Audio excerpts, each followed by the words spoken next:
오늘 여러분들과 같이 또 고린도전서 말씀을 함께 묵상하면서 은혜를 받고자 합니다. G.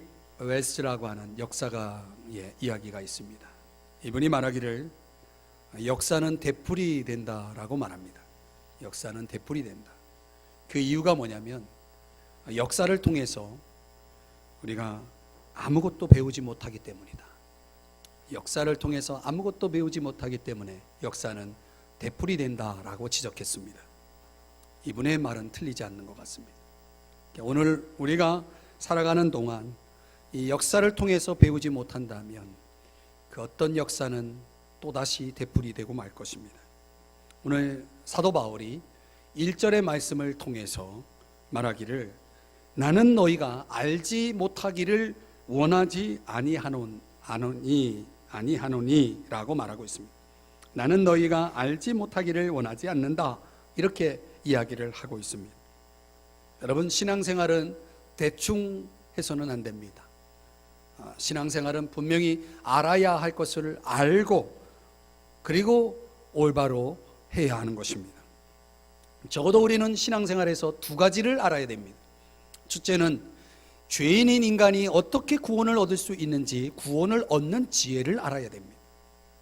두 번째는 구원받은 사람이 어떻게 살아야 하는지, 구원받은 삶은 어떠해야 하는지를 알아야 합니다. 적어도 이 두 가지의 지식은 우리 그리스도인들, 우리 신앙인들이 반드시 가져야 할 지식입니다. 그런데 그 당시 고린도 교회 성도들 안에는 그냥 기존의 교회 생활에 참여하지만 실제적으로 자기 마음대로 생활해도 좋다라고 생각하는 사람들이 있었습니다. 바울은 그들을 향해서 무슨 소리냐, 그렇게 신앙생활을 해서는 안 된다, 그들에게 보다 구체적으로 구원받은 이후에 어떻게 살아야 하느냐라고 하는 이 문제를 가르치기 위해서 그는 이스라엘의 역사를 예로 들어서 그들이 광야에서 겪은 예를 통해서 이 고린도 교회 성도들을 교훈해 주는 내용이 오늘 우리가 살펴볼 본문의 내용입니다. 자, 오늘 1절서부터 10절까지의 내용 속에서 오늘 저와 여러분이 묵상할 주제는 바로 그것입니다. 구원받은 이후에 우리가 어떻게 살아야 하느냐. 자, 본문 6절 말씀, 우리가 함께 읽은 본문의 말씀을 보면은 이러한 일은, 이렇게 시작하죠. 이러한 일은, 이스라엘 백성들이 광야에서 겪은 일은 우리의 무엇이 되어 본보기가 된다라고 말하고 있습니다. 그러니까 이스라엘의 역사는 그들만의 역사가 아니라 저와 여러분의 뭐가 된다고요? 본보기가 된다라고 하는 것입니다. 우리의 삶의 신앙의 현 주소를 보여주는 좋은 본보기가 된다는 것이죠. 그런데 안타깝게도 이스라엘의 본보기는 좋은 본이 아니었어요. 실패한 본이죠. 말하자면 그런 잘못된 본을 우리에게 그들의 역사를 통해서 보여주는 이유는 간단합니다. 우리를 깨우치기 위해서. 우리는 때로는 좋은 본도 필요하지만 나쁜 본도 참고로 할 필요가 있다는 것이죠. 디모데후서 3장 16절에는 모든 성경은 하나님의 감동으로 된 것으로 교훈과 책망과 바르게 함과 의로 교육하기에 유익하다라고 성경이 말씀하고 있어요. 그러니까 성경이라고 하는 것은 종종 우리에게 교훈을 주기도 하고 때로는 우리의 잘못된 것을 책망하기도 합니다. 그래서 잘못된 길을 가는 사람을 바르게 인도하는 역할도 합니다. 그것이 이제 성경의 유익이죠. 자, 그러면 오늘 저와 여러분이 이스라엘이 보여준 우리의 본보기, 그들의 역사를 통해서 저와 여러분이 배워야 할 교훈은 무엇일까요? 오늘 크게 세 가지를 성경을 통해서 함께 묵상해 보고자 합니다. 첫 번째로 우리가 이스라엘의 본보기를 통해서 배우는 것은 하나님을 의지하며 살아야 한다는 것입니다. 한번 따라 하십시다. 하나님을 의지하며 살자. 여러분 뭘 의지하시나요? 그러면 설교할 필요가 없죠. 여러분, 우리가 하나님을 의지하며 살아야 할 이유가 뭘까요? 한번 따라 하십시다. 우리는 하나님 없이 살 수 없다. 주 없이 살 수 없네. 찬송 가사처럼 우리는 하나님 없이, 주님 없이는 살 수 없는 존재라는 것입니다. 이스라엘 백성들의 역사를 보면은 그들이 애굽이라는 이집트라는 나라의 노예의 신분이었을 때도 그렇고, 그들이 홍해를 건너서 광야의 생활을 할 때에도 그들에게 있어서 하나님은 어떤 존재였느냐? 말하자면 없어서는 안 될 존재였다는 것입니다. 제가 일명 절대적인 필수자다라고 이렇게 말합니다. 절대적인 필수. 우리의 삶에는 필수가 있고 선택이 있죠. 있어도 되고 없어도 되는 것들이 있습니다. 그런데 꼭 있어야 할 것도, 필수라는 것도 두 종류죠. 상대적인 필수, 그리고 절대적인 필수죠. 어떤 사람에게는 필수지만 나에게는 필수가 아닌 것들이 있죠. 그러나 우리 모든 인간이 공통적으로 절대적인 필수 요건으로 우리들에게 주어져야 할 것들이 있다는 것입니다. 바로 하나님은 그런 차원에서 어느 누구도 예외 없이 하나님의 존재는 절대적인 필수자인 것입니다. 그 예를 설명하기 위해서 이스라엘 백성들이 겪은 광야 생활의 역사로 한번 돌아가 보면 1절을 보시겠습니다. 거기 중간부터 보면 우리 조상들이 다 구름 아래에 있고 바다 가운데로 지나며. 자, 표현이 흥미로운데요. 이스라엘 백성들이 광야 생활을 할 때에 말 그대로 광야, 사막 가운데 그들이 있다고 생각해 보십시오. 거기에 그늘이 있습니까? 엄청난 그 사막의 햇빛을 견뎌낼 사람이 없는 것입니다. 그때 하나님이 그들에게 무엇을 제공하냐면 구름 기둥을 제공합니다. 그 구름 기둥은 어떤 역할을 하냐면 일종의 지붕 덮개 역할을 해서 그 뜨거운 광야의 그 사막의 햇빛을 가려줍니다. 그래서 이 사막의 여행을 감당해낼 수 있도록 하셨습니다. 또 이 사막이라고 하는 지형은 얼마나 불안전하고 불확실한지, 어디로 어떤 방향으로 어떻게 가야 할지 모르는 곳이 사막입니다. 그들이 그렇게 갈 바를 알지 못할 때 하나님께서 그들의 내비게이션이 돼가지고 뭘 제공하냐면 구름을 제공했습니다. 그래서 구름이 마치 우리가 자동차의 내비게이션을 이용하듯이 하나님은 그 구름으로 그들을 인도하셨다고 성경이 말씀하고 있습니다. 근데 광야의 이스라엘 백성들에게는 구름은 없어서는 안 될 아주 소중한 도구였습니다. 근데 그 구름을 주신 분이 누구라고요? 하나님이 바로 그 구름을 주셨다는 것입니다. 여러분, 오늘날 저와 여러분에게도 사막 못지않은 인생의 광야를 지나고 있지 않습니까? 오늘 우리들에게도 정말 감당할 수 없는 그런 환경을 감당하도록 우리들에게도 구름이 제공된다는 사실을 아셔야 됩니다. 우리에게도 인생의 내비게이션이 필요한 것입니다. 마치 목자 없는 양은 생존할 수 없는 것처럼 저와 여러분의 길을 잘 안내해 주는, 우리의 갈 길을 가르쳐 보여주시는, 훈계해 주시는 하나님의 인도하심이 저와 여러분에게도 필요한 줄 믿습니다.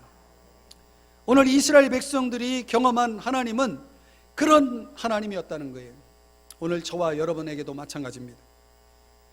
그들은 또 어떤 경험을 했냐면 바다 가운데로 지났다. 이거는 사실 물리적으로 불가능합니다. 어떻게 바다를 지날 수 있습니까? 그건 불가능한 일입니다. 그런데 이스라엘 백성들이 생존하기 위해서, 그들이 자유의 몸을 얻기 위해서는 반드시 홍해 바다를 지나야만 했다는 것입니다. 그런데 그들은 할 수 없어요. 보트가 없어요. 어떤 물리적인 방법이 없습니다. 그런데 그때 하나님이 어떻게 하셨냐면 바닷길을 내셨습니다. 여러분, 이것은 기적인 것입니다. 여러분, 우리에게도 인생의 홍해를 만날 때가 많이 있습니다. 이건 인간적으로 물리적으로 도저히 해결할 수 없는 불가능한 상황이 우리 앞에 놓여 있을 수 있습니다. 그때 우리가 포기하고 싶을 때, 모든 걸 내려놓고 싶을 때 하나님께서 기적으로 저와 여러분에게 바닷길을 이스라엘 백성들에게 제공한 것처럼 우리에게도 그런 일을 행하실 수 있음을 믿으시기를 바랍니다. 우리의 삶에도 홍해길을, 그 바닷길을 내신 기적의 하나님이 필요하지 않습니까? 옆 사람에게 슬쩍 물어보실래요? 필요하지 않습니까? 그런 하나님이 필요하십니까? 어디 그것뿐입니까? 2절을 보십니다. 2절에 보면 모세에게 속하여 다 구름과 바다에서 세례를 받고, 조금 전에 설명했던 그 사건을 세례에 비유하고 있습니다. 자, 그런데 이 세례는, 여기서 말하는 세례는 연합을 강조하는 단어입니다. 연합. 어떤 연합이냐면 2절을 다시 보시면 모세에게 속하여, 그러니까 모세와의 연합입니다. 여러분, 저를 보세요. 이스라엘 백성들이 만약 모세라는 지도자를 만나지 않았다면 그들의 운명은, 이스라엘의 운명은 영원히 노예 생활로, 아니 대대자손 노예 생활에서 벗어나지 못했을 것입니다. 어떻게 이스라엘 백성들이 모세를 만났습니까? 하나님이 보내주셨습니다. 여러분, 우리가 인생에 있어서 정말 내 인생을 송두리째 바꿔놓을 수 있는 아주 중요하고도 축복된 만남이 필요합니다. 우리가 우리 자녀들을 위해 기도할 때, 하나님, 내 자녀에게 그런 축복의 만남을 주십시오, 우리가 이렇게 기도할 필요가 있습니다. 이스라엘 백성들이 모세를 만난 것은 그들의 일생 일대의 가장 큰 축복이었습니다. 오늘 우리들에게도 어떤 만남은 내 인생을 그렇게 가장 축복되게 만들어 줄 수 있는 그런 만남이 있다는 사실입니다. 그 만남을 누가 주장하셨습니까? 하나님이 주장하신 것입니다. 오늘 그런 은혜가 저와 여러분에게도 있기를 축복합니다. 그런데 여러분, 저와 여러분에게 이 세상에서 가장 최고의 축복된 만남을 허락하시지 않았습니까? 바로 예수 그리스도. 예수 그리스도를 만난 것만큼 축복된 만남이 있나요? 여러분, 우리가 예수 그리스도를 어느 날 만나서 도저히 믿겨지지 않는 그런 존재가 어느 날 나의 죄를 위해 십자가에 죽으셨다는 사실이 깨달아지고 믿어지고, 그리고 그분이 내 인생의 주인 되셔서 내 삶을 주관하고 있는 그런 주권자라고 하는 사실이 믿어져서 이제 그분께 내 인생을 바쳐서 그분에게 내 인생을 드려서 그분과 함께 살아가고 있다는 이 사실은 얼마나 놀라운 축복인지 여러분 아십니까? 어떻게 우리가 예수님을 만날 수 있습니까? 여러분, 어느 누구도 예수님을 스스로 만날 수 없습니다. 예수님은 우리에게 찾아오셔서 만나 주신 것입니다. 그분이 오셨기 때문에 저와 여러분은 만난 것입니다. 여러분, 저와 여러분에게 이런 만남을 주장하시고 이런 은혜를 주장하시는 하나님이 필요하지 않습니까? 어디 그뿐입니까? 3절을 보시면 이스라엘 백성들은 하늘에서 내려오는 신령한 음식을 먹었다라고 말하고 있습니다. 그들이 광야에 내몰렸을 때 그들은 너무나 급하게 나왔기 때문에 그들이 자생적으로 살아갈 수 있을 만큼의 충분한 양식을 준비하지 못했습니다. 아니, 그들은 며칠 먹을 정도의 양식밖에 없었습니다. 그리고 광야라고 하는 환경은 절대로 농작이 그 당시로는 가능할 수 없는 그런 환경이었습니다. 그 200만이나 넘는 그 백성들이 먹을 양식은 도저히 이거는 불가능한 상황이었습니다. 그때 하나님께서 하늘의 놀라운 신비로운 방법으로 양식, 만나라고 하는 양식을, 우리로 말하면 밥을, 쌀을 내려주신 것입니다. 그걸 먹고 저녁에는 또 단백질도 필요하니까 꽝가에 속한 메추라기를 날려 보내주셔가지고 그들이 손쉽게 그 메추라기를 잡아서 양식으로 삼아 먹을 수 있도록 해주셨습니다. 성경은 이 모든 것이 하나님이 내려주신 양식이라고 말하고 있습니다. 여러분, 이스라엘 백성들에게는 이런 일용할 양식, 매일매일 먹고 살아갈 수 있는 이 기본적인 일용할 양식을 하나님이 제공해 주지 못하면, 제공해 주지 않았다면 그들은 생존할 수가 없었습니다. 그들이 그렇게 살아갈 수 있었던 것이죠. 여러분, 하나님은 지금도 저와 여러분에게 일용할 양식을 주시는 분임을 믿으시기 바랍니다. 어떤 사람은 일용할 양식은 내가 알아서 하지 뭐 하나님이 주시냐 생각하시겠죠. 가만히 생각해 보면 하나님이 그 모든 능력을 제공해 주신 원인자라고 하는 것을 깨달을 때가 옵니다. 그러면 하나님께 감사하는 거예요. 매일매일 일용할 양식을 주신 하나님께 감사하시기를 바랍니다.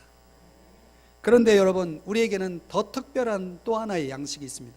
다름 아닌 영적 양식, 하나님의 말씀. 사람이 떡으로만 삽니까? 성경은 떡으로만 살 것이 아니고 하나님의 입에서 나오는 말씀으로 살아야 한다라고 이야기를 합니다. 우리는 육체만 가지고 있는 존재가 아니라 영혼을 가지고 있는 존재이기 때문에 인간은 반드시 육체적인 필요를 가져야 생존할 수 있겠지만은 그것은 우리 몸을 지탱하게 해줄 뿐 우리의 정신적이고 영적인 구조를 다 공급해낼 수가 없습니다. 거기에 필요를 공급해낼 수가 없는 것입니다. 그래서 우리의 영혼을 위해서는 언제나 하나님의 말씀, 생명의 말씀이 있어야 하는 것입니다. 그러니까 오늘 하나님은 사람들에게 알게 모르게 하나님의 말씀, 생명의 말씀의 양식을 내려주신다라고 하는 것입니다. 감사하시나요? 우리에겐 하나님의 말씀이 필요한 것입니다. 또 4절에 보면 신령한 음료를 마셨다라고 말하고 있습니다.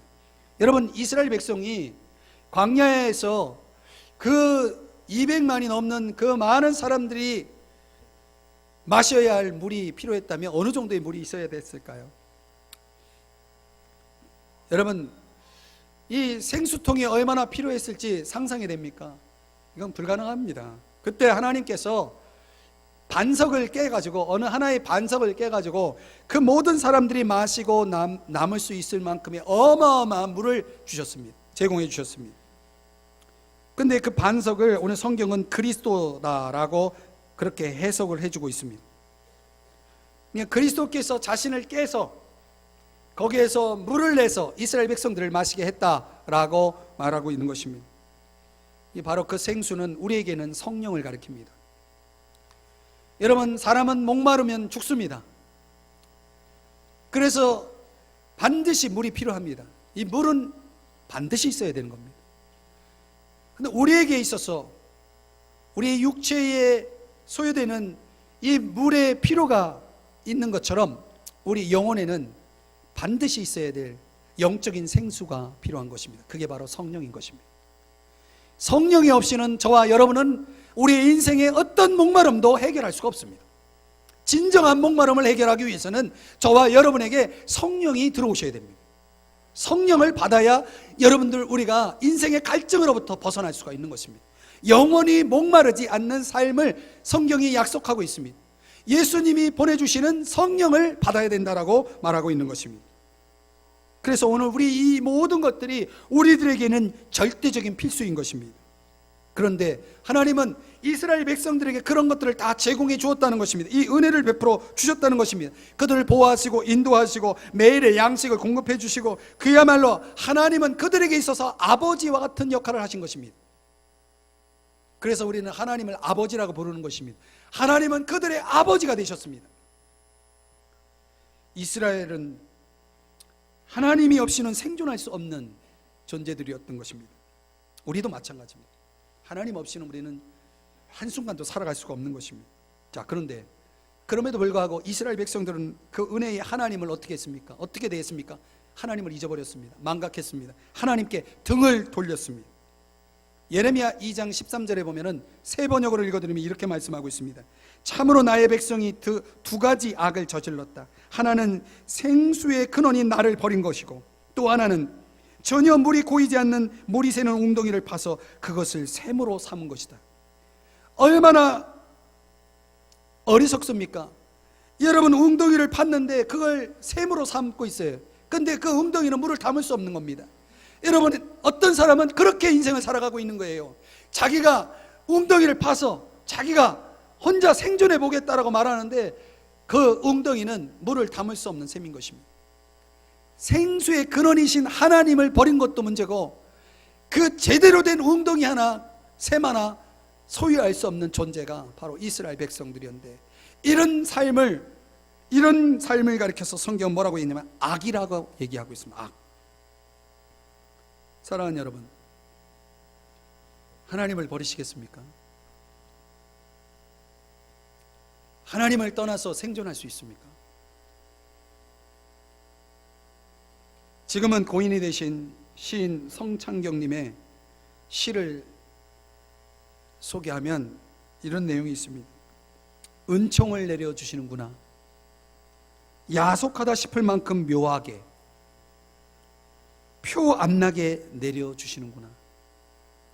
슬쩍 떠보시고 얼마 있다가 이슬을 주실 때도 있고 만나를 주실 때도 있고, 밤중에 한밤중에 잠 못 이루게 한 다음 귀한 구절 하나를 한 가닥 빛처럼 내려주실 때도 있다. 무조건 애걸했더니 이 불쌍한 꼴이 눈에 띄신 모양이다. 얻어맞아도 그저 고맙다는 신용만 했더니 말이다. 여러분, 하나님은요, 고맙다고 신용만 해도 은총을 내려주신대요. 이 얼마나 좋으신 하나님이에요. 그런데 사람들은요, 이런 하나님을 망각하고 하나님께 등을 돌려요. 얼마나 하나님께 등 돌린 사람이 많은지 몰라요, 여러분. 신학자 우찌무라 간조가 만약 하나님의 저주가 있다면 세 가지다라고 말하면서 이 세 가지를 이렇게 얘기했습니다. 첫째는 하나님이 믿어지지 않는 것. 여러분, 이거 저주입니다. 하나님이 믿어지지 않는 인생은, 그 인생은 결국 영원한 멸망으로 갈 수밖에 없는 것입니다. 두 번째는 뭐냐면 하나님의 음성이 들려지지 않는 것. 이건 저주입니다. 여러분, 말씀을 들어도 깨달아지지 않는 것은 저주입니다. 하나님의 말씀이 내게 들려올 때 그 말씀이 내 가슴을 치고 내 인생을 뒤흔들어야 그때 하나님의 역사가 일어나는 것입니다. 또 세 번째는 감사하는 마음이 생기지 않는 것. 여러분, 우리의 인생을 들여다보는데 감사가 없습니까? 그것은 여러분 저주입니다. 여러분, 우찌무라 간조가 이야기한 것처럼 사랑하는 여러분, 우리에게는 그런 저주가 있어서는 안 되는 것입니다. 여러분, 하나님을 망각하지 마십시오. 하나님 없이는 우리는 한순간도 살아갈 수 없다는 것을 깨달으셔야 됩니다. 하나님을 의지하셔야 됩니다. 여러분, 하나님을 범사에 의지하고 그분의 은혜를 구하며 사시는 여러분 되시기를 주님의 이름으로 축복합니다. 그런 은혜의 손길이 함께 하셔야 됩니다. 두 번째로, 오늘 이스라엘이 그들의 역사 속에서 우리에게 보여준 본보기는 거룩한 기쁨을 추구하라는 것입니다. 거룩한 기쁨을 추구하십시오. 여러분, 저를 보세요. 하나님도 기쁨이 있어요. 스바냐서 3장 17절, 참 귀한 말씀이에요. 너의 하나님이 너의 가운데 계시니, 이렇게 시작하는 말씀인데 제가 이거를 공동 번역으로 보면서 굉장히 기뻤어요. 이 표현이 너무 기가 막혀요. 한번 들어보세요. 스바냐 3장 17절을 공동 번역으로 읽어드리면, 너를 구해내신 용사 너의 하나님 여호와께서 너의 안에 계신다. 너를 보고 기뻐 반색하시리니 사랑도 새삼스러워라. 명절이라도 된 듯 기쁘게 더덩실 춤을 추시리라. 여러분, 이렇게 하나님이 저와 여러분을 보면서 마치 명절이라도 된 듯 기쁘게 춤을 추신대요. 사랑하는 여러분, 얼마나 기쁘면 하나님이 이렇게 춤을 추시겠습니까? 하나님은 이 기쁨을 유지하기를 원해요. 이 기쁨을 계속하기를 원해요. 어떻게? 하나님과 올바른 관계를 통해서 하나님이 원하시는, 하나님이 기뻐하시는 삶을 살아감으로 인해서 하나님은 그 기쁨을 계속 간직하고 싶어 하세요. 성경은 이걸 가리켜서 의롭다라고 말합니다. 의롭다. 의롭다는 것은 하나님과 올바른 관계 속에서 사는 것입니다. 하나님을 기쁘시게 하는, 하나님 원하시는 삶을 살아가는 것을 의롭다라고, 의라고 얘기합니다. 여러분, 하나님을 기쁘시게 하고 있나요? 우리 교회 그 슬로건이 뭐냐면 하나님을 미소 짓게 하는 교회입니다. 하나님을 기쁘게 하는 교회. 하나님을 미소 짓게 하나요? 하나님을 찡그리게 하거나 하나님 마음을 아프게 하지는 않나요? 오늘 성경 5절을 보시겠습니다. 이스라엘 백성들이 어떠했는지 보십시다. 그러나로 시작하고 있습니다. 그러나 그렇게 하나님이 어마어마한 은혜를 베풀어 주셨지만, 엄청난 기적을 베푸셨지만, 그러나 그들의 다수를 하나님이 기뻐하지 아니하셨다. 여러분, 하나님이 기뻐할 수 없었대요. 그것도 다수. 여기서 다수라고 하면 다수에 들지 않은 사람 딱 두 사람밖에 없어요. 여호수아와 갈렙이라는 두 사람 외에는 하나님이 그들을 기뻐하지 못했다라고 말하고 있습니다. 왜 하나님은 그 다수를, 두 사람을 제외한 나머지 다수를 기뻐하지 못했을까요? 이유를 6절에서 밝혀주고 있습니다. 6절을 보십니다. 중간에 보면 그들이 악을 즐겨했다라고 말하고 있습니다. 자, 한번 저를 보세요. 여러분, 왜 사람들이 악을 행합니까? 오늘 성경이 답을 주고 있어요. 악이 주는 기쁨이 있다는 것입니다. 왜 사람들이 죄를 범합니까? 죄가 주는 즐거움이 있다는 것입니다. 여러분, 우리가 살아가는 동안 어떤 사람은 이 즐거움 때문에 인생이 망가지는 사람들이 많습니다. 오늘 이스라엘 백성들을 향해서 하나님이 기뻐하지 못했던 것은 바로 그런 악에 빠져서 벗어나지 못하는 이스라엘 백성들을 보았기 때문에 그렇습니다. 히브리서 11장 25절에는 모세의 선택에 대한 해석을 주기를, 모세는 애굽 궁정에서 생활한 애굽의 왕자였습니다. 그런데 애굽이라는 문화가 주는 즐거움이 있었어요. 그런데 모세가 생각해 볼 때는 이건 하나님이 원하는 낙이 아니에요. 하나님이 원하는 문화가 아니에요. 그러니까 그 낙을 거부하고 하나님의 백성과 함께 오히려 차라리 내가 고난을 받겠다라고 생각하고 애굽궁을 나오게 되는 것입니다. 그래서 성경이 뭐라고 얘기했냐면 잠시 죄악의 낙을 누리는 것보다 더 좋아했다라고 말하고 있습니다. 여기 잠시라는 단어를 주목해 보세요. 여러분, 이 세상이 주는 즐거움이라고 하는 것은 얼마 동안 지속됩니까? 잠시인 것입니다. 여러분, 죄송하지만 휴가를 가보세요. 그러면 여러분 휴가 가서 열심히 즐겨보세요. 그 즐거움이 얼마나 갑니까? 집에 돌아오면 끝나는 겁니다. 돌아와 보니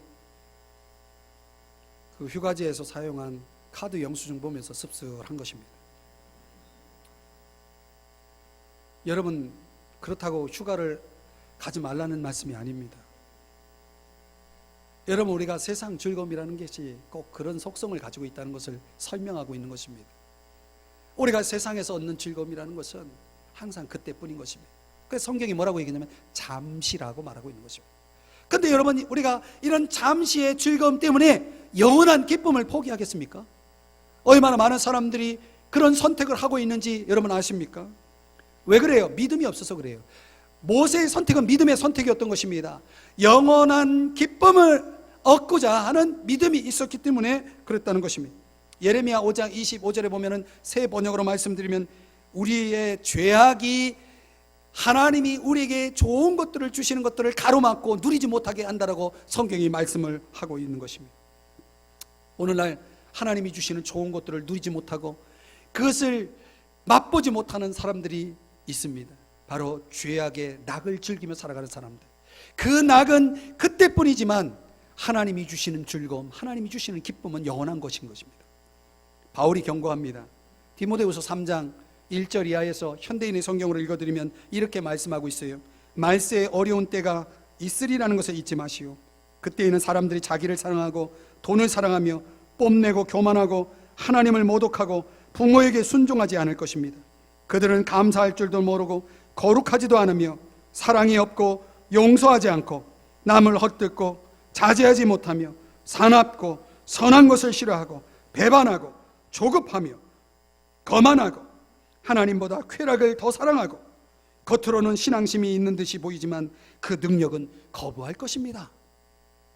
그대는 이런 사람들과 같이 되지 마십시오. 사랑하는 여러분, 그대는 이런 사람들과 같이 되지 마십시오. 바울의 경고를 마음에 새기시기를 바랍니다. 옛날에 우리가 성령 하나님을 가리킬 때 옛날 찬송가에도 그런 표현이 나와요. 성신이라는 표현을 썼습니다. 성신. 영어로는 ghost라고 하는 단어인데, 이 ghost라고 하는 단어는 앵글로 섹스너라고 합니다. 근데 그 단어에서 나온 이 ghost라고 하는 이 단어가 있는데, 이 ghost 같은 말인데, 거기 그 의미가 뭐냐면 거센 돌풍이라는 뜻이라는 거예요. 그래서 원래 이 성신이라는 표현 속에 담긴 의미가 뭐냐면, 이런 표현이, 이런 의미가 있다는 거예요. 하나님을 바라보도록 돌려 세우고 지금까지와는 다른 방향으로 몰아가는 거룩한 바람의 신, 이런 뜻이 있대요. 오늘날 이 성신이라는 단어가 조금 왜곡되어 가지고 지금은 다 성령이라는 단어로 바뀌어서 사용되고 있습니다. 근데 이 성신이라고 하는 이 단어가 갖는 의미를 생각하면서 저는 오늘 이 시대가 이 성신, 거룩한 바람의 신이 필요하다고 믿습니다. 하나님을 바라보게 하는, 하나님을 바라보도록 돌려 세우는 거룩한 바람이 오늘 저와 여러분에게도 필요하지 않습니까? 세상을 향해서 하나님께 등 돌리고 달려가는 그 사람들의 발걸음을 멈출 수 있는 힘이 없어요. 교회 목사도 그 누구도 해결할 수 없는, 그야말로 걷잡을 수 없이 달려가는, 하나님을 등 돌리고 그야말로 그렇게 달려가는 죄악의 삶으로 달려가는 사람들이 얼마나 많은지 모릅니다. 방법이 없습니다. 그래서 저는 오늘 저와 여러분에게도 이런 거룩한 바람의 신이, 성령의 역사가 필요한 줄 믿습니다. 우리 시대에 그 필요합니다. 여러분의 자녀들에게도 거룩한 바람의 신, 성령이, 성신이 필요합니다. 여러분, 어떤 기쁨을 추구하고 계시나요? 죄악의 낙인가요? 그 잠시 때문에 영원한 기쁨을 포기하시겠습니까? 하나님을 사랑하는 기쁨, 하나님을 섬기는 기쁨, 하나님의 백성과 함께 고난을 받는 기쁨, 하나님의 뜻에 순종하는 기쁨, 이런 기쁨을 여러분은 추구하고 계시나요? 이런 기쁨만이 영원할 것입니다. 이런 기쁨을 추구하는 사람에게 좋은 것이 주어질 줄 믿습니다.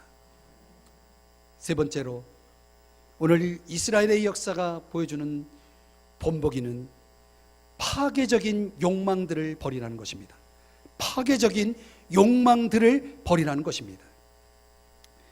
혹시 여러분 이 동화 이야기를 아십니까? 눈의 여왕. 제목이 멋있죠? 안데르센 동화죠. 그 동화 속에 나오는 이야기를 하나 좀 소개하려고 합니다. 여기 보면은 아주 못된 악마가 거울을 하나 만듭니다. 근데 그 거울은 신기하게도 거울에 비춰진 모습이 다 거꾸로 보이는 거예요. 그리고 그 거울 속에 비춰진 자신의 모습은 아주 고약하고 찌그러뜨리는 그런 아주 특별한 거울입니다. 그러니까 악마는 그 거울을 만들어 놓고 너무나 기뻤어요. 그래서 이 거울을 가지고 심지어 천사들까지도 비웃음거리로 만들고 싶어 했습니다. 근데 어느 날 이 악마가 그 거울을, 자신의 얼굴을 보게 됩니다. 거울로 자신의 얼굴을 보니까 어때요? 악마가 더 악마처럼 보이는 것입니다. 그 깜짝 놀라서 거울을 떨어뜨렸어요. 그 떨어뜨려서 그 거울이 어떻게 됐습니까? 어떻게 그렇게 잘하시죠? 산산조각이 났습니다.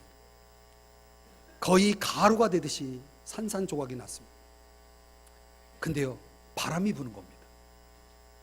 그 바람에 그 깨진 거울 조각들이 먼지처럼 사방으로 흩어졌습니다. 그 악마는 실망했습니다. 그런데 결과는 의외로 달라졌습니다. 그 흩어진, 바람에 날린, 깨진 악마의 거울 조각들이 사람의 눈 속으로 들어가고 사람의 마음 속에 박히기 시작합니다. 그래서 사람들이 변하기 시작합니다. 잔인해지기 시작합니다. 악랄해지기 시작합니다. 여러분, 지금 이 동화 속에 등장하는 악마의 거울이, 그 조각들이 지금 우리의 사람들 속에 존재하는 것은 아닐까요? 이 거울 조각이 박힌 눈은, 이 거울 조각이 박힌 마음은 악마처럼 바뀌고 맙니다. 항상 나쁜 것만 보고 잘못된 것만 보는 습성은 어디서 나오는 걸까요? 왜 우리들에게는 그런 눈, 그런 마음이 존재하는 것일까요? 이것이 다 뭡니까? 악마의 거울, 악마에게서 나왔다는 사실입니다. 어떻게 이 악마의 거울 조각을 빼낼 수 있을까요? 동화 속 이야기로 들어가 볼까요? 거기 카이와 게르다라고 하는 남자아이, 여자아이가 등장합니다. 어느 날 사이좋게 이렇게 지내는데 밖에 나가서 지내다가 카이의 눈 속에 그 거울 조각이 들어갑니다. 그리고 마음에 그 거울 조각이 박힙니다. 갑자기 카이가 변하기 시작합니다. 게르다가 보니까 전에 그 카이의 모습이 아니에요. 아주 냉랭하고 사나운 남자로 바뀌어 있는 것입니다. 그때 눈의 여왕이 자기의 왕국으로 그 카이를 데려갑니다. 그리고 그 카이를 잃어버린 게르다는 이제 카이를 구출해내기 위해서 싸움을 하게 됩니다. 마침내 카이를 만나게 되죠. 그때 너무나 감격한 게르다는 카이 앞에서 눈물을 흘립니다. 근데 그 눈물이 이 카이의 마음속에 박힌 거울 조각을 녹아내리게 합니다. 그리고 카이도 너무나 기쁜 나머지 그 게르다를 보고 너무나 기쁜 나머지 눈물을 흘립니다. 근데 그 눈물 속에, 카이 눈 속에 박혀있던 거울 조각이 빠져버렸습니다. 해피엔딩. 여러분, 무엇이 우리 마음속 그 악마의 거울 조각을 빼낼 수 있을까요? 우리 눈 속에 있는 그 거울 조각을 빼낼 수 있을까요? 눈물이죠. 사랑이죠. 여러분, 저는 이 동화 속 이야기 속에서 바로 오늘 바울이 이야기하고자 하는 이 본문의 내용을 연결해 보았습니다. 악마의 거울 조각들처럼 인간 안에는 어떤 파괴적인 욕망들이 존재한다는 사실입니다. 오늘 이것을 버리지 않으면, 이것을 빼내지 않으면 인간은 도저히 인간답게 살아갈 수가 없는 것입니다. 사랑하는 여러분, 그것이 무엇일까요? 오늘 성경 5절에 보면 이스라엘 백성들이 광야에서 어떻게 되었습니까? 멸망을 받았다라고 말하고 있습니다. 왜 멸망했습니까? 그들이 파괴적인 욕망들에 의해서 멸망이 되었다라고 오늘 성경이 말씀해 주고 있습니다. 7절에서 10절까지 내용을 보면 네 가지 인간을 파괴하는, 인생을 파괴하는 욕망 네 가지를 소개해 줍니다. 첫 번째는 우상 숭배입니다. 여러분, 7절을 보시면 너희는 우상 숭배하는 자가 되지 말라, 이렇게 말씀하고 있습니다. 출애굽기 32장에 가보면은 성경, 구약 성경에 이런 내용이 나옵니다. 이스라엘 백성들이 애굽에서 그들을 구해내신 하나님을 예배하고 섬기는 대신 다른 금송아지 형상을 만들어 가지고 숭배하고 예배하기 시작합니다. 그리고 노래와 춤을 춥니다. 이건 다 애굽에서 배운 문화입니다. 하나님이 진노하셨습니다. 심판하셨습니다. 그래서 약 3,000명가량이 목숨을 잃게 됩니다. 고린도 교회 성도들에게도 그 주변에 우상 숭배들이 얼마나 많은지 모릅니다. 그 고린도 도시 자체가 우상 숭배로 만연한 문화가 있었습니다. 오늘날도 마찬가지입니다. 여러분, 오늘 저와 여러분을 하나님을 섬기고 하나님을 사랑하지 못하게 만드는, 하나님이 보이지 않게 하는, 그래서 우리를 향락으로 몰아가는 우상들이 존재하지 않습니까? 여러분, 이 우상들을 빼내버려야 됩니다. 버려야 됩니다. 그래서 오늘 성경이 뭐라고 얘기합니까? 우상 숭배하는 자가 되지 말라. 여러분, 인간을 파괴하는 이 우상 숭배, 즉 인간의 모든 욕심, 탐심은 뽑아내야 저와 여러분이 생존할 수 있는 것이고 하나님의 좋은 것들을 누릴 수가 있는 것입니다. 두 번째 8절을 보면 부도덕한 음행. 그래서 8절에서 뭐라고 얘기합니까? 우리는 그들과 같이 음행하지 말자. 이스라엘 백성들이 어떤 죄를, 어떤 욕망을 가졌습니까? 음행하는 욕망입니다. 민수기 25장에 보면 모압 여인들과 음행하는 사건이 벌어졌습니다. 그것도 한두 사람이 한 게 아니고 집단적으로 도덕적 해이에 빠진 것입니다. 여러분, 우리 사회가 그렇습니다. 지금 우리 사회는 집단적 도덕적 해이에 빠져 있다라고 너도 나도 그렇게 이야기를 합니다. 이스라엘 백성은 이 사건으로 인해서 무려 23,000명이 2만 3천 명이 하나님의 심판으로 죽고 맙니다. 여러분, 우리 사회 속에 이 음행의 범죄들이 얼마나 많이 벌어집니까?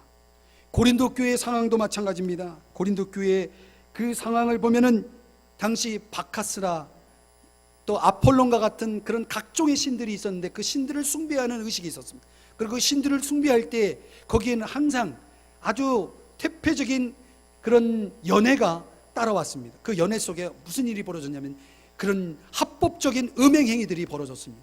그래서 고린도 교회의 그 성도들은 그런 문화를 보면서 유혹에 빠지는 사람들도 있었습니다. 사랑하는 여러분, 우리가 살아가는 동안 하나님이 정하신 기준이 있습니다. 하나님이 정하신 선이 있습니다. 그 선을 넘어가면 그 사람은 멸망하는 것입니다. 선이 없이 아무거나 뭐든지 할 수 있다라고 생각하는 것은 그것은 착각입니다. 그것은 멸망으로 가는 길입니다.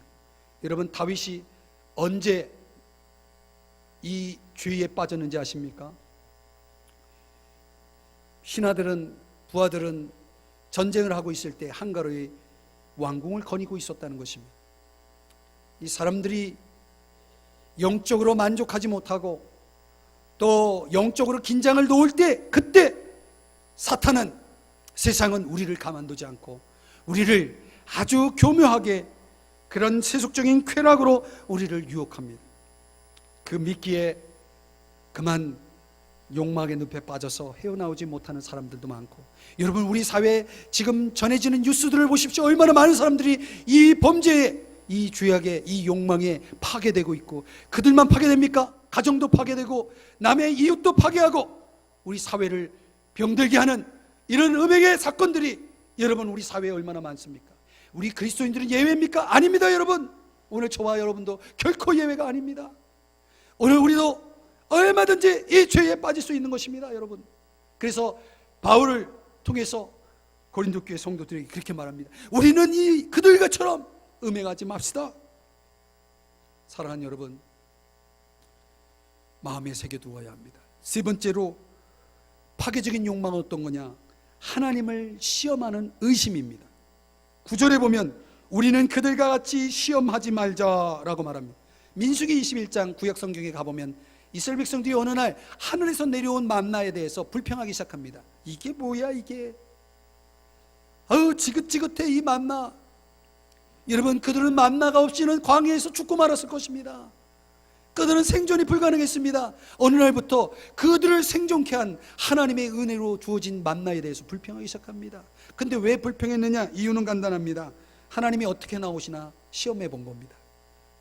여러분, 아이들을 키울 때 보면 아이들이 갑자기 막 웁니다. 땡깡을 부립니다. 엄마가 들은 척, 못 본 척, 그러면 아이가 갑자기 엄마 슬슬 눈치 보다가 땡깡을 멈춥니다.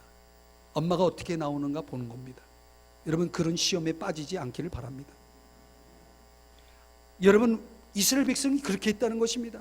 자, 우리가 한번 이렇게 땡깡을 부리면 하나님이 더 좋은 거 주실지 몰라. 그런 식으로 하나님을 뭐예요? 시험한 겁니다. 이거는 불신앙입니다. 불신앙입니다. 여러분, 하나님을 의심한 겁니다. 왜 하나님의 용서를 의심합니까? 왜 하나님의 능력을 의심합니까? 왜 하나님의 사랑을 의심합니까? 하나님이 나를 얼마나 벌 주는지 여러분 시험해 볼 필요가 있습니까? 없습니까? 없습니다. 여러분, 왜 그런 걸 시험합니까? 왜 그걸 가지고 하나님을 의심합니까? 다 욕망입니다. 자기중심적인 욕망, 이것을 악용해서 하나님을 의심해서 결국 이스라엘 백성들은 불뱀이라는 하나님의 징계의 도구를 통해서 그들 많은 사람들이 독사에 물려 죽고 말합니다. 여러분, 욕망에 빠지면 욕망은 우리를 파괴하고 죽이는 겁니다. 네 번째로 파괴적인 욕망 어떤 것이 있습니까? 원망이라는 것이 나옵니다. 10절, 너희는 그들과 같이 원망하지 말라. 여러분, 이스라엘 백성들이 얼마나 하나님을 원망했는지 몰라요. 제가 구약성경을 읽어보니까 10번이나 나와요, 원망하는 일이. 근데 어디 10번만 있겠습니까? 하나님이 제일 싫어하는 게 뭔지 아세요? 원망이에요. 하나님이 제일 좋아하시는 게 뭔지 아세요? 감사예요. 원망의 반대가 뭐예요? 감사예요. 원망은 언제 생깁니까? 내가 가지고 있는 것보다는 내가 내가 갖지 않은 것에 초점을 맞출 때입니다. 이스라엘 백성들이 하나님이 이미 주신 것들을 그들이 망각할 때 그들은 그들에게 주어지지 않은 것으로 불평하고 원망하기 시작했습니다. 여러분, 자식들이 그런 얘기할 때 이제 엄마가 아빠가 날 위해 해준 게 뭐예요? 그런 불효 자식이 어디 있습니까? 해준 게 얼마나 많은데, 많아도 그들은 해준 건 생각 안 하고 안 해준 거 가지고 그렇게 불평하고 원망하는 그런 자녀들, 여러분 괘씸하지 않습니까? 하나님 앞에서 그런 원망을 가지고 살아가는 존재들이 얼마나 많은지 여러분 아십니까? 하나님이요, 우리에게 이미 주신 것들을 감사하시나요? 그런 감사 없이 하나님이 또 뭘 주실 걸 기대하고 계시나요? 아닙니다, 여러분. 여러분, 우리가 그리스도 안에 있으면서 우리의 인생을 보면서 밝은 면을 보셔야 됩니다. 좋은 것을 볼 수 있어야 됩니다. 주신 것을 기억할 수 있어야 됩니다. 의심하지 마시기 바랍니다. 원망하지 마시기 바랍니다. 14세기 독일의 신비주의를 이끈 요한 타울러라고 하는 사람이 어느 날 거지를 만났다고 합니다. 그래서 거지에게 이렇게 축복했습니다. 친구요, 오늘도 안녕하시기를 바랍니다. 그랬더니 거지가 하는 말이, 나는 하루도 안녕하지 않은 날이 없습니다. 그래서 늘 하나님께 감사합니다, 그러는 거예요. 그래서 그럼 행복하시기를, 이렇게 타울러가 얘기하니까 또 거지가 말합니다. 저는 불행해 본 적이 없습니다. 그래서 하나님께 늘 감사합니다. 이 타울러가 기가 막혀가지고 이 거지의 말에 놀래가지고 이유를 물었어요. 왜 그러냐고. 그랬더니 거지가 하는 말이 이렇습니다. 나는 날이 좋으면 하나님께 감사하고, 비가 와서 동량을 못해도 감사합니다. 먹을 것이 넉넉하면 감사하고, 배고파도 감사합니다. 무엇이든지 하나님을 기쁘시게 하는 것이 나의 뜻이니, 하나님을 기쁘시게 하는 것이 무엇이나 나를 기쁘게 합니다. 그러니 무엇 때문에 내가 불행하지 않은데 불행하다고 말해야 합니까? 여러분, 이 거지의 행복을 이해하시겠습니까? 요한 타울러가 우리 인간을 불행하게 하고 내적인 생명을 고갈시키는 원인을 세 가지로 지적했습니다. 첫째는 세속적 교만. 교만해 보십시오. 불행합니다. 감각적 만족, 이 세상이 주는 감각을 자극시키는 만족, 어디 한번 그것을 추구해 보십시오. 불행합니다. 분노와 의심과 조급, 이런 것들을 원인으로 지적했습니다. 사람이 겸손해야 행복합니다. 사람이 마음을 비워야 행복합니다. 사람이 악을 물리쳐야 행복합니다. 여러분, 이 모든 것은 오직 성령으로만 가능한 것입니다. 이스라엘 백성들의 역사를 보면서, 그들의 실패를 보면서, 에휴, 지지리도 못난 사람들, 어떻게 그럴 수 있어? 우리가 이렇게 생각할지 모르겠습니다. 그러나 여러분, 그들을 우리의 본보기라고 말하고 있습니다. 우리의 삶은 어떤가요? 말씀을 정리해 볼까요? 오늘 저와 여러분에게 과연 이스라엘의 이야기가 아닌 나의 이야기를 한번 해볼까요? 과연 저와 여러분의 이야기는 다른 사람들이 볼 때 좋은 본이 되나요? 야, 정말 귀하다, 나도 저 사람처럼 살아야지, 그런 좋은 본보기로 살고 계시나요? 아니, 여러분 자녀들은 어떤가요? 우리의 후대들에게 과연 우리는 어떤 이야기를 들려주기를 원하나요? 여러분이 인생의 무대에서 떠났을 때 과연 우리는 어떤 이야기를 이 세상에 남기고 갈까요? 사랑하는 여러분, 이스라엘의 이야기가 남 얘기가 아니라는 것을 오늘 이 시간 저와 여러분이 깨닫기를 바랍니다. 여러분, 다시 한번 우리의 마음에 그렇게 결심했으면 좋겠습니다. 좋은 본보기가 돼야 되겠다. 좋은 본보기가 돼야 되겠다. 정말 이 세상 속에 하나님을 절대로 망각하지 않고, 축복의 하나님, 그 은혜의 하나님을 망각하지 않고 하나님 의지하며 사는 본을 보여야 되겠다. 찰나적이고 일시적인 잠시 잠깐의 죄악의 낙이 아니라 영원하고 거룩한 기쁨을 추구하는 본을 보여야 되겠다. 이제 이 세상에 나를 파괴하고 내 가정과 자녀와 그리고 교회와 이 사회, 국가를 파괴하는 욕망들을 하나하나, 그 욕망의 조각 거울들을 다 빼버리고 저와 여러분이 하나님이 세우신 기준 아래서 순종하면서 살아야 되겠다, 그런 본을 보여야 되겠다. 오늘 이 시간 여러분의 마음속에, 저와 여러분의 마음속에 이런 결심이 있기를 주님의 이름으로 축복합니다. 다 같이 기도드리겠습니다.